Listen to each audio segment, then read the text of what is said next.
Planning and communicating course changes. So this is the time of year that we start to think about making some course changes. Why might we want to make changes in our courses? So first of all, we change as instructors over time. Oftentimes when we are first teaching, we sort of teach as we were taught. We model what we were seeing. And then over time, through trial and error, through experimentation, through things that we learn, student suggestions, things of that nature, we find our own way. We find our best way to communicate with the students and to provide them with information. And we find that balance of how much of our individual person we want to change with the students. How much are we going to share about ourselves? How much are we going to help them see our journey as learners and as clinicians perhaps? Those sorts of things are going to vary between us and our level of comfort with that.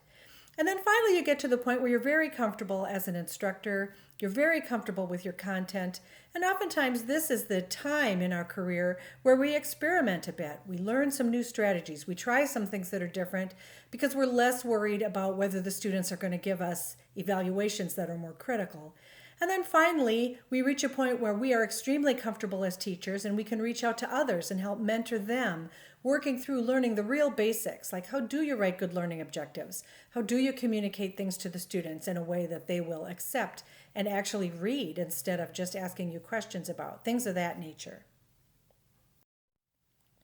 We also might want to make course changes because we get good suggestions. The students will oftentimes have very good constructive criticism for us about the way our course is set up or our Canvas site is set up, and our peers are great resources for us in helping us learn how they have solved a particular problem or what it's like for them as they observe you teaching or as they look at your course materials. The image that you're seeing here is a poster that I did for Education Day this year, which shows how our student evaluations have changed over time. So there was sort of a concern that with the onset of COVID, students became less civil in their evaluations and less constructive.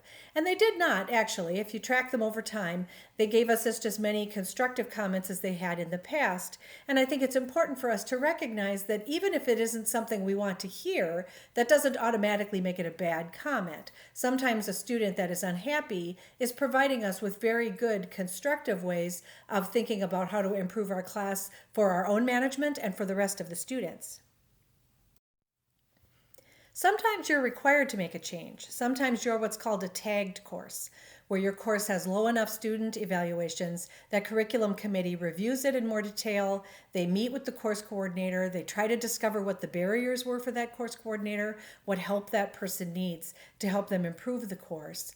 And then sometimes curriculum committee, as part of their charge, will create or approve or change a policy. And that is something that we need to be aware of as instructors, and that may require us to change part or all of our course.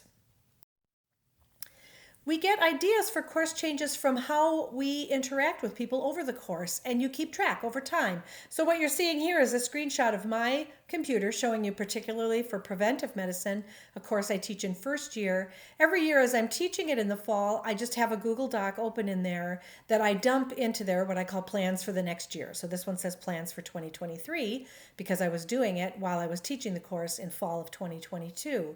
And this will be quiz questions that a lot of the students struggled with, some complete miscommunication that happened and how I might want to change that going forward, a great idea that I saw, a great article that I want to add to extra resources. Whatever it might be that has to do with preventive medicine, I just put it into this document in this folder, and then when it comes time for me to think about the course the next year, it's all right there, easily ready for me to open and to consider, do I want to make those changes or not this year? I get a lot of good ideas from books, and you're seeing two images here. The one on the left is one shelf of my many bookshelves at home and at work with lots of books about teaching, and I got lots of great ideas from books. I do post something on the educational support website that talks about some of these books, not all of them, but if it's a really great book, I will give you information about that book so that you can access it and see if you want to read it for yourself. We also get good ideas from seminars. So this is the save the date page from the Education Day for this year, where usually there's some really good topics to help you think about your teaching, practical things about what you might do differently in your course. There's a National Veterinary Educator Symposium, or what used to be called VEC. This year it's going to be hosted down in Texas in October. Many of our specialty colleges will have teaching seminars or teaching groups that we can work with. And here on campus, of course, there's the Center for Educational Innovation and Academic Technology Support Services that are available for us centrally.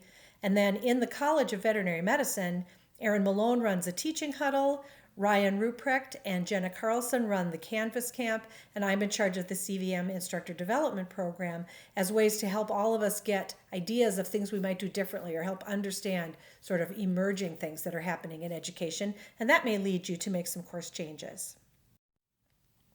And then finally, we do outcomes assessment. And so this might be focus groups or surveys that you do of the students. It might be the formal student evaluations that are managed by the college at the end of each semester. Or if you go into your Canvas course and go to the left nav bar, you'll see that golden arrow is pointed at New Analytics. And that will give you the sort of information shown in the other two images. One of them is showing your average grades for a given thing that you gave, a quiz or an assignment or whatever.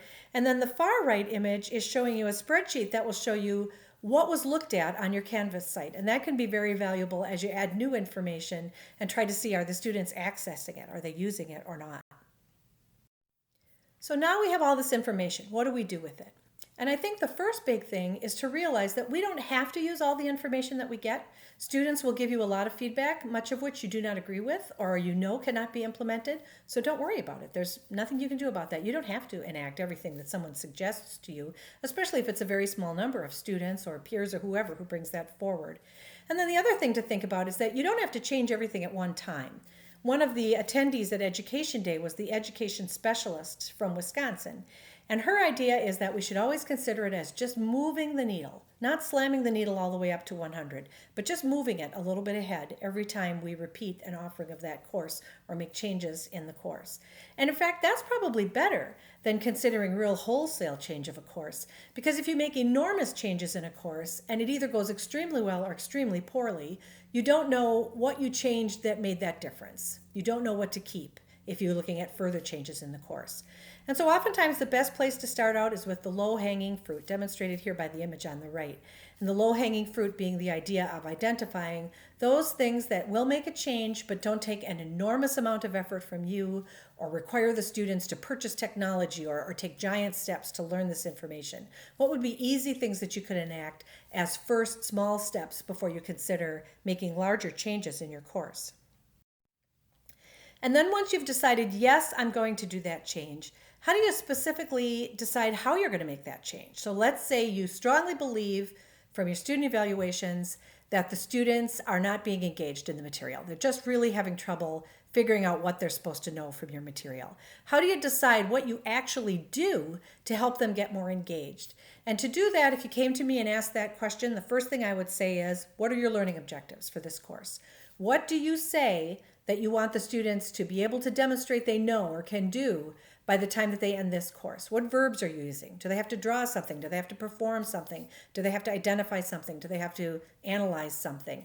Those are the sorts of things that'll help you decide which specific things you actually can do in your course that are different to help move it forward. And of course, the members of the CVM Education Support Group and myself are always ready to help you with that. And if you have a question you'd like to pose, you can email it to cvmces@umn.edu, or you can directly contact me, Peggy Root, at rootk001@umn.edu, and we can help you work through what some of the options might be for what you think you want to do in your course. And then once you've changed it, you have to think about how you're going to communicate it to the students. And this is important because the students, like all of us, tend to be somewhat resistant to change, and they know from the people who've gone ahead of them what the course looked like in the past. And if you've made significant changes, they don't understand that, they're not ready for it, they want to know why. And so it's very good to think about transparency, that idea of consciously making them aware of what you've changed and why you've changed it and how it's going to enhance their learning. And it's been shown that if we are transparent with them by putting this in the syllabus, by describing it to them, that those students do show better performance and they are more confident in themselves as learners in your course. They feel that they have learned and can use the material in your course better if they understand why it was presented in the way it was or why they did the assignments that you asked them to do. Lots of different ways we can communicate with the students. Put it in the syllabus.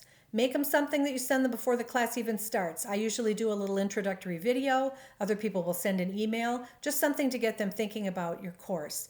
If you see them in person early on in the semester, that's another time to talk to them about why the course is designed the way it is or what changes you've made. Send them weekly reminders so that they know they have to be paying attention to whatever's happening within your course. Send them announcements through Canvas. Lots of different ways we can communicate with students to make sure we're as clear as possible and that the students aren't wasting mental energy on trying to understand where they submit this assignment or how this works and can really focus on your content instead. And it's always valuable to remind the students what we have told them about study skills. So we talk to them about study skills, trying to train them to better study skills right away in orientation. And here are the sorts of things we are telling them. We tell them they're going to need new study skills because there is just so much content in veterinary medicine in this 4 years. There's no way you can rely on an old paradigm, especially if it's at all time consuming, like watching a lecture and taking notes and then transcribing those notes in a different way. You just don't have time to do that anymore. So you're going to need some variation in your study skills. The other thing is, this is not like undergrad where some of the courses you took were helping you meet requirements, but weren't necessarily directly relevant to what you're going to do. Most of what you're getting here is going to be relevant, even if it's just to help you pass the NAVLE, which you have to do to be a practitioner. And so this is relevant information that we're giving you. They should expect to struggle. That's how we learn. All of us learn by struggling, by failing, by recognizing what we did wrong, and then striving to improve it. They should test themselves. That's a great way to study and to retain information is by continually testing yourself, either with specifically written questions that come from the instructor or with questions you pose with members of a study group or with a partner. Very useful ways for them to study. The instructor is there to help you with content. So if they're confused about content, they should come to the instructor or the course coordinator. And there are other ways for them to get help as well if this isn't something that can be managed just by talking to the instructor, like the use of peer coaches, the vet pack coaches, or Jumpstart, which is a student club that helps the first-year students with difficult courses. So here are a couple of examples of things that I've done as course changes. So first is preventive medicine. And preventive medicine is a 4-credit required course offered in year 1 fall that is a completely online course. And what I was considering here is it's a completely online course, which means you don't have that direct contact with the students all the time. And that makes it important to think about the principles of universal design. And universal design is that idea that you need to make your course as inclusive as possible for everyone so that you are not scrambling to try to meet the accommodation needs of specific students or groups. Just broadly think about what would everybody need to get this information better, to use this information better.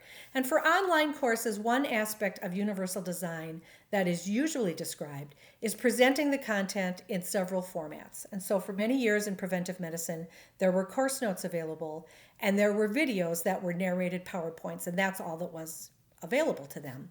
So this particular year, I decided I would try adding audio files, which had been shown in some research to be well accepted by students as an alternative way for them. Instead of reading the notes, they would listen to the notes. I wasn't sure that this was exactly what I wanted to do, but I thought I would try it. So it was a trial this one year. I just read the course notes. I didn't create new content. It's just my voice reading the course notes. And at that time, there were no analytics to help me know how many students actually listened to them. So I surveyed the students at the end of the course. I let them know, again, the transparency piece, that I had just added this. Frankly, it's a lot of work to keep it up. I just needed to know if I needed to keep doing it. So could they please tell me how many of them listened to files and how many files did they listen to? And about a third of the class had listened to at least one lecture, and some students, this is how they got every lecture, was by listening to the lectures.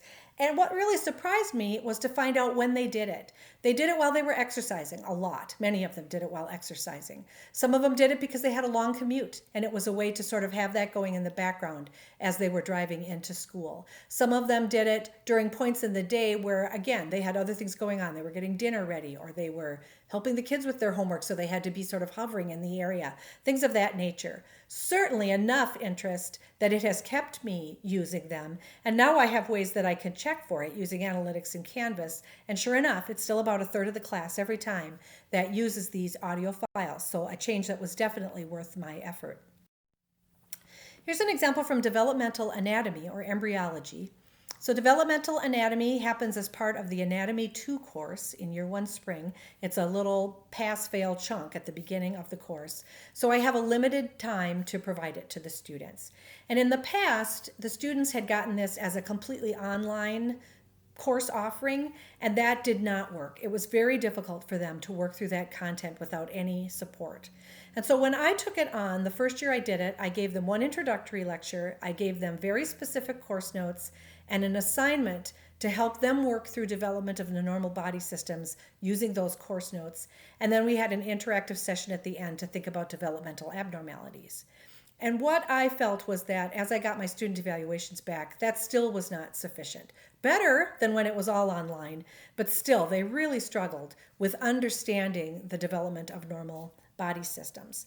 And so there's different ways that you can support this need for students as they work through the content. So one of them, again, is offering content in different ways, like I talked about in preventive medicine. You can provide ways for the students to test their learning so they're sort of self-assessing, am I ready to move on or not? And then you can also provide them with real clear ideas of what the final assessment is going to look like. So they have a clear idea going into the final assessment, whatever it might be, what they're going to be expected to be able to do or to show, and if they feel comfortable doing that. And so this one I did very stepwise because I needed time. I just couldn't make all the changes at once. I just needed time to do it slowly. So in 2020, I added videos explaining development of the major body systems. So I made 8 narrated PowerPoints with images, helping them talk through each of these major body systems. In 2021, I added a study guide assignment that led them through the course notes with a very specific idea of what I was looking for in each section of those course notes.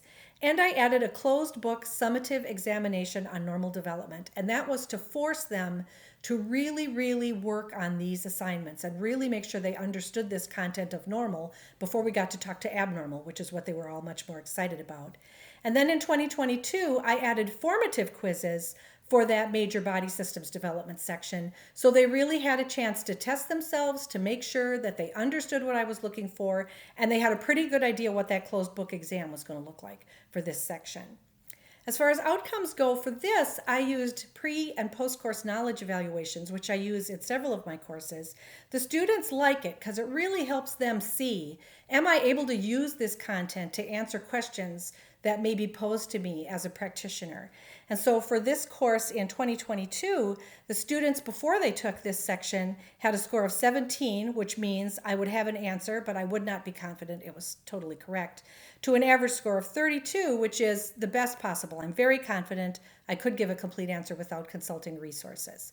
So now I feel like I've really reached a pretty good point, and now I'm down to where the students are asking for really nitpicky changes, like it's hard to see the mouse on your videos, can you fix that some way? They're good with the course content. They may not like where the course is placed, not much I can do about that, but I feel good about the changes I've made in the course and it really leading them through a trajectory of learning. So when they get to abnormalities, they know they've got that normal development really solid before they start talking about things that are abnormal.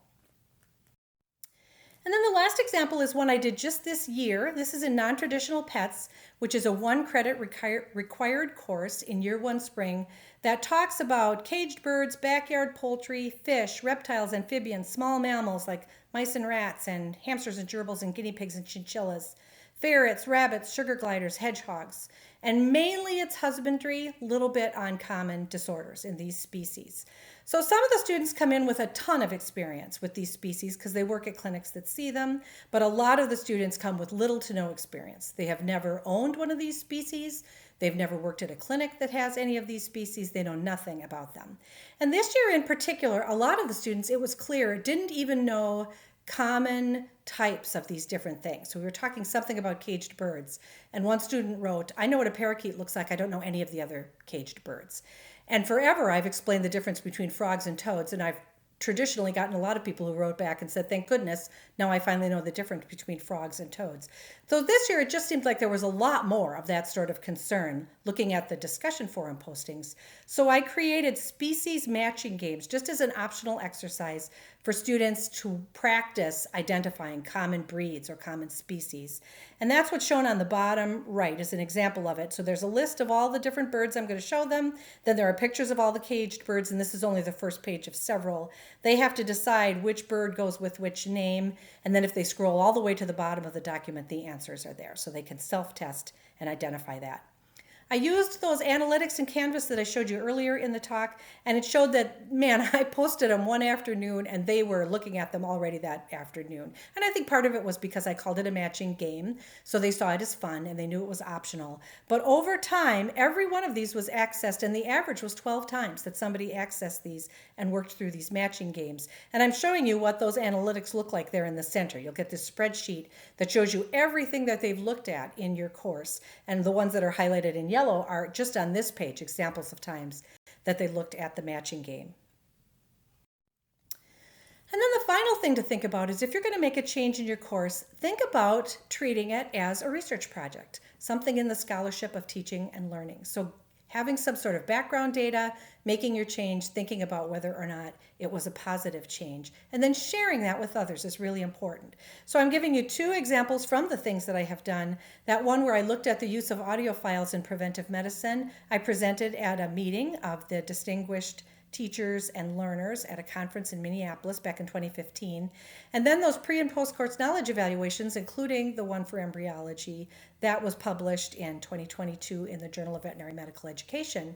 And if you need help thinking about how would you look at a change you want to make and think about it as a research project, please again contact either me, Peggy Root, at rootk001@umn.edu, or contact the CVM Education Support Group at cvmces@umn.edu. That's me, Erin Malone, Erin Burton, Erin Rendall, our statistician, Andre No, our librarian, and the instructional technologists. We're there to help you. Please let me know if you have any questions about this content.